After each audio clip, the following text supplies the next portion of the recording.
King Felix is cooking. We're talking about Felix Anudike-Uzomah in today's video, as he and the Chiefs are advancing to the AFC Championship game. In the matchup against the Texans, Felix shined, and I want to talk about his season outlook beyond this season and going forward, because I think there's a lot that needs to be talked about Felix's future. But before I do, let me tell you this.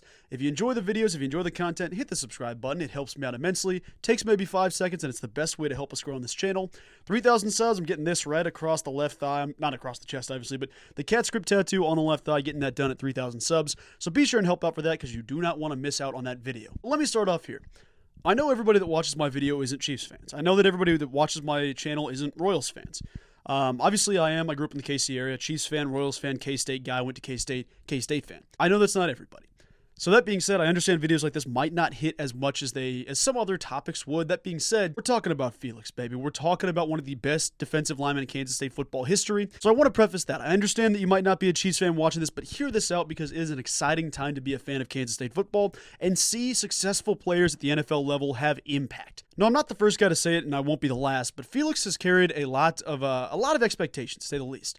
You drafted as a first-round rookie in your hometown, in front of everybody in a massive draft coming off a Super Bowl win. I understand there's expectations with that. However, Felix kind of became not a laughingstock, but a guy that people would like to kick or highlight as like a bad pick or a bust or something. The reality of the situation was Felix was never brought in to be a day one starter. It's vastly different than when George Karlaftis was there and we had no pass rushers. You could afford to start George Karlaftis every single game, let him cook, let him go to work. In the case of the Chiefs, you obviously have George Karlaftis, you have Mike Dana, Charles Omenihu, Josh Uche they traded for halfway through this year. There's 1,000 different dudes on the roster, so understandably Felix isn't going to take the same amount of time to develop that George did. He also suffered a crucial injury in that Sugar Bowl game where he had to miss the entirety of OTAs and some of the offseason, or some of the mandatory minicamp workout type stuff with the Chiefs, so understandably it took him a little bit of time to get there. Folks, he's starting to be the guy that we all thought he could be. He's starting to get closer and closer to that ceiling. Now, when I sit here and say ceiling, I'm not saying that, a sack and a tackle for loss are his ceiling. But the point of what I'm saying is he is getting closer every single game to that level that all of us know he can play at. In the matchup versus the Texans, the Chiefs had 8 total sacks, 3 of those to George Karlaftis. Shout out to George Karlaftis. We'll talk more about him here in a couple of minutes. But Felix had a massive sack to send the game to the 2-minute warning in the fourth quarter. He also had a powerful tackle for loss where he bulldozed over 2 offensive linemen to get a nice 4 or 5 yard loss. Now, we saw all these things at Kansas State. We saw all these things as a K-State guy. Like, watching Kansas State football, you saw Felix pop. He was an athletic specimen, a physical freak, an instinctual guy that could just fly off the line of scrimmage, go make plays, regardless of if it was, in the rushing attack, if it was going to get after the quarterback, if it was stopping the running back, whatever you needed of Felix, he was a guy that was a unanimous mismatch for any offensive lineman in the country. That's why they doubled him and tripled him in the Sugar Bowl. You saw that stuff, even with teams like Alabama. But it is no secret that he was a raw prospect. Like, he had so much talent, super athletic, super talented, but he's a raw guy. You understand it's going to take time to develop at the NFL level. Folks, he's getting to that spot. He continues to pair some nice reps along, and this is a different situation than it was, like I said, with George, where, you didn't have the luxury to start Felix and give him 10 games, 15 games to develop. It was a situation where the kid goes out there, plays maybe 10, 15 snaps a game his rookie season, maybe even less than that towards down the stretch, but he had some flashes in this game, and this season alone, he's shown some of that level of okay, this is a real player. This is a guy that can absolutely play football at the National Football League level and be someone that we pour into for the next couple of years, so on and so forth. If you earn another contract, that's another topic, but with Felix, you understand the business side of things. Now, there's a lot of dudes in that room, like I said, so I want to look through the contracts of the next couple guys. Obviously, Felix being in his second year with the team, he's got 3 more years if they pick up his 5th-year option. George Karlaftis on a similar thing, drafted the year before him. But the guys in that room that you need to talk about that are on smaller contracts or couple-year contracts here and there, obviously you got Mike Dana, who's a guy that is unanimously loved inside the building, from what I hear. He's got 2 more years on his 3-year deal, signed a 3-year deal this offseason, so he's going to be there a couple more years regardless, unless the Chiefs do something crazy. Charles Omenihu, who's a guy that's in his final year of his contract, from what I understand. Obviously coming off the ACL. He's been effective. He's been talented. I'm not trying to... This is no way intended to bash any of these guys on the roster, but the reality of the situation is you're losing a vet that's a guy that cuts into that rotation a lot. Josh Uche, like I said, a dude they traded for that just has not played, a guy that basically went inactive the second the Chiefs traded for him, got a couple snaps out of him that he didn't play much. The Chiefs understand what the future is at stake. The pass rushing duo of George Karlaftis and Felix on either side, that is going to be your future. That future set is there. You're starting to see flashes of that. You're starting to see glimpses of that, whether it's Felix or George making plays. Like, George has hit his path. Like, he is on his spot. He's where he needs to be, doing the right things. He's an NFL star. Felix is still in that approaching game of getting to that point.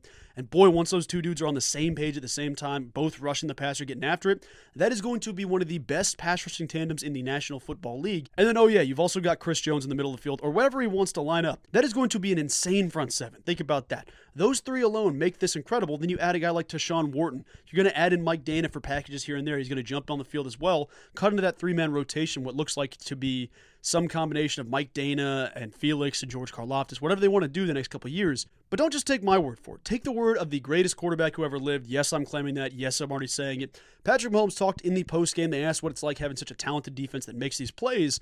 And he said, you know what? It's not an individual thing, but obviously it helps having guys like George Karlaftis, like Felix, that make plays, make big plays happen. And it's out there on social media. You can go find the clip. I'm not going to toss it up here just for copyright reasons, but when the greatest quarterback who ever lived is saying, hey, this kid Felix is making plays, he's continuing to get better, look at what he can do for our football team going forward, that is a massive thing to have in your corner. With the sack yesterday, he's got 3.5 sacks.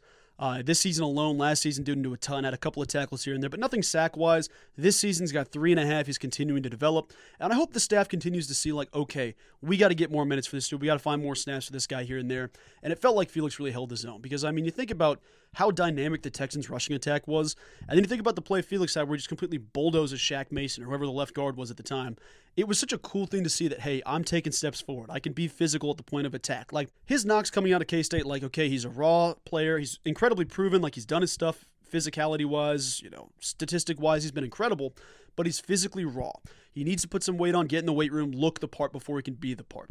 So you see his physicality improve. You see the burst improve. The timing at the line of scrimmage. These are all things that he needs to take steps forward with, but you're starting to see it more and more, and it's resulting in more pass rush packages for Felix, and I really, really like what I'm seeing. So guys, today's video, maybe there's not a giant overarching takeaway from this, but I just wanted to highlight how incredible Felix's run has been. And I know he's not a guy that's a double-digit sack guy yet. He's building to that potential, and once you get Karlaftis, Chris Jones, Felix, all these dudes on the same page, this is going to be a special, special defense, and it already is. Mind you, I should mention, it's already an incredibly special defense, but from a pass rush specific spot, this is going to be incredible to watch. So there's my little Chiefs talk here for the day.